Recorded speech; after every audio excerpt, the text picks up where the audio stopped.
अरबों का एक मशहूर बुत जो सफ़ा और मरवा पहाड़ियों पर पूजा जाता था। ये वो बुत थे जिसे लोगों ने अपने हाथों से नहीं तराशे थे, बल्कि ये जीते जागते हकीकी इंसान थे। उन्होंने खाना काबा के अंदर ऐसा क्या जुर्म किया था जिसकी वजह से अल्लाह ने उन्हें ऐसा खौफनाक अजाब दिया जो आने वालों के लिए इबरत की निशान बन गई।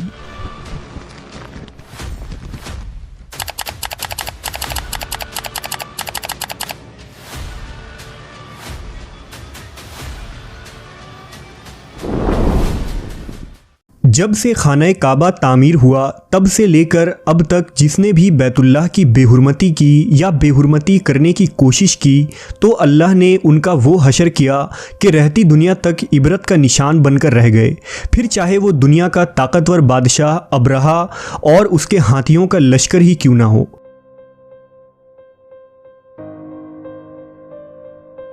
इसके अलावा तारीख़ में कई ऐसे वाक़यात मिलते हैं कि जिन्होंने काबा शरीफ की बेहुरमती की और उनको अल्लाह ने दर्दनाक अजाब देकर तबाह कर दिया। इसकी एक मिसाल इसाफ व नाइला है। इसाफ बिन याला और नाइला बिनते जैद दरअसल कबीला बनी जुरहुम के एक मर्द व जन थे। नाइला एक खूबसूरत और हसीन लड़की थी जो अपने कबीला में यमन के किसी इलाके में रहा करती थी। ये खूबसूरत हसीना कबीला बनी जुरहम में अपने हुस्न की नुमाइश किया करती थी। वो फहश लिबास पहनकर घर से निकलती थी और कबीला के नौजवान उसके पीछे पीछे चलते थे। हर कोई उससे ताल्लुकात का ख्वाहिशमंद था। उन्हीं लोगों में कबीले के सरदार का बेटा भी शामिल था जिसका नाम इसाफ बिन याला था। इसाफ और नाइला आपस में मोहब्बत कर बैठे और ये मोहब्बत बहुत ही जल्द खबासत में बदल गई। उन्होंने आपस में नाजायज़ ताल्लुकात कायम कर लिए और जब कभी मौका मिलता तो दोनों जिना में मशगूल हो जाते। इस तरह ये सिलसिला यूं ही चलता रहा। जब उनके घर वालों को इसका इल्म हुआ तो वो उनके खिलाफ हो गए, जिस वजह से उनके मिलने पर पाबंदी लगा दी गई। एक दफ़ा का वाक़या है कि बनी जुरहम का एक काफ़िला हज करने के लिए मक्का के लिए रवाना हुआ तो ये दोनों भी उस काफ़िले के साथ हज के लिए चल दिए। काफ़िला मक्का पहुंचा और ये हज के अय्याम थे। उन्हीं दिनों का वाक़या है कि एक रोज़ काबा में लोगों की तादाद बहुत ही कम थी और आसपास कोई भी मौजूद न था, लिहाजा शैतान ने उनके दिलों में वसवसा डालना शुरू कर दिया। वो दोनों खाने काबा में दाखिल हो गए और इस तन्हाई के आलम में जिना करने लगे। उनके इस खबासत और काबा की बेहुरमती पर ज़मीन और आसमान कांप उठा। समुंदर की मौजें जोश मारने लगी और अल्लाह की तरफ से अजाब नाजिल हो गया। हुआ यूं कि जब वो खाना काबा के अंदर बदफेली कर रहे थे तो उसी वक्त उनकी रूहें कब्ज़ कर ली गईं और उनके गोश्त पोश्त के जिस्म पत्थर के बनते चले गए। ये लम्हा इंतहाई खौफनाक और अजीबो गरीब था। दो जिंदा इंसान अजाब इलाही के तहत अब पत्थर के बन चुके थे। कुछ देर बाद जब बनी जुरहम के लोग काबा के करीब आए और बैतुल्लाह के दरवाजे को खोला तो दोनों बदबख्त बरहना हालत में पत्थर बने खड़े थे। वो ये समझ गए कि ये खबीस अल्लाह की मुक़द्दस घर में किस जुर्म का इर्तिकाब कर रहे थे। लोगों ने दोनों के मुजस्समों को उठाया और बाहर लाकर ज़मीन में गाड़ कर उन्हें खड़ा कर दिया ताकि ये लोगों के लिए इबरत का निशान बना रहे। कुछ दिन गुजरने के बाद मक्का के लोगों ने इसाफ के बुत को उठाकर कोहे सफ़ा के मकाम पर रख दिया और नाइला के बुत को उठाकर कोहे मरवा के मकाम पर रख दिया। सफ़ा और मरवा दरअसल दो पहाड़ी हैं जो हरम काबा के बिल्कुल करीब ही हैं। उन्हीं दो पहाड़ियों पर चढ़कर और चक्कर लगाकर बीबी हाजरा अलैहिस्सलाम ने उस वक्त पानी की तलाश की थी जब हज़रत इस्माईल अलैहिस्सलाम शेर खार बच्चे थे और प्यास की शिद्दत से बेकरार हो गए थे।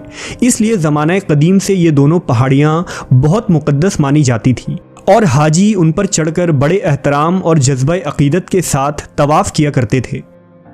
जब इसाफ और नाइला के बुत को सफ़ा और मरवा पर रखा गया तो उनकी सज़ा ये तजवीज़ की गई कि जो शख्स भी सफ़ा और मरवा पर जाए वो उन दोनों बुतों को एक एक जूता मारे। एक दो नस्लों तक तो ये अमल जारी रहा, फिर लोगों ने उन्हें जूतों के बजाय थप्पड़ मारना शुरू कर दिए और कुछ नस्लों बाद लोग उन्हें सिर्फ हाथ लगाया करते थे। इस तरह वक्त गुजरने के साथ लोगों ने उनसे इबरत हासिल करना कम और उनकी ताज़ीम ज़्यादा करने लगे। यहाँ तक कि एक वक्त ऐसा आया कि अरबों ने जाहिलियत की बिना पर उनको मोहब्बत की अलामत करार देना शुरू कर दिया और कबीलों में उन दोनों के इश्क की दास्तानों को फ़ख्र से बयान किया जाने लगा। आहिस्ता आहिस्ता ये मोहब्बत के देवी और देवता करार पाए। 5वीं सदी तक इसाफ और नाइला के उस बुत को अरबों के बड़े बुतों में शुमार किया जाता था, जिनके आगे लोग सजदा किया करते थे और कुर्बानी भी चढ़ाते थे। हज़रत ज़ैद बिन हारिस रज़ी अल्लाह ताला अन्हु बयान करते हैं कि ज़माना जाहिलियत में जब मुशरिकीन मक्का बैतुल्लाह का तवाफ़ करते थे तो इसाफ और नाइला के उस बुत को छूते थे।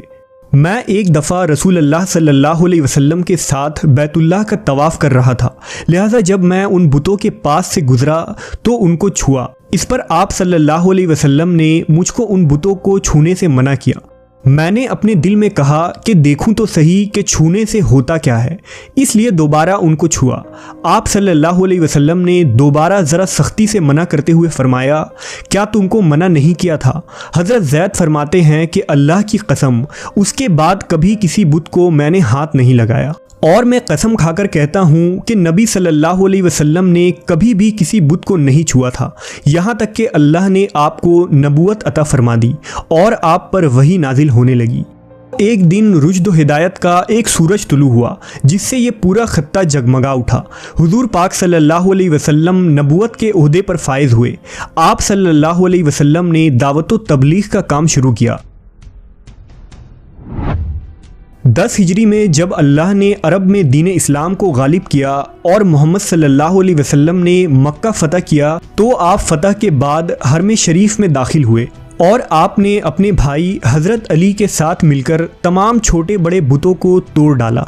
आप बुत तोड़ते जाते और ये फरमाते जाते कि हक़ आ गया और बातिल मिट गया। बेशक बातिल ने मिट जाना ही था। यहाँ तक कि खाना काबा तमाम बुतों से पाक हो गया। फिर आप सफ़ा और मरवा पर तशरीफ़ ले गए और इसाफ व नाइला के उस बुत को अपने मुक़द्दस हाथों से तोड़ डाले।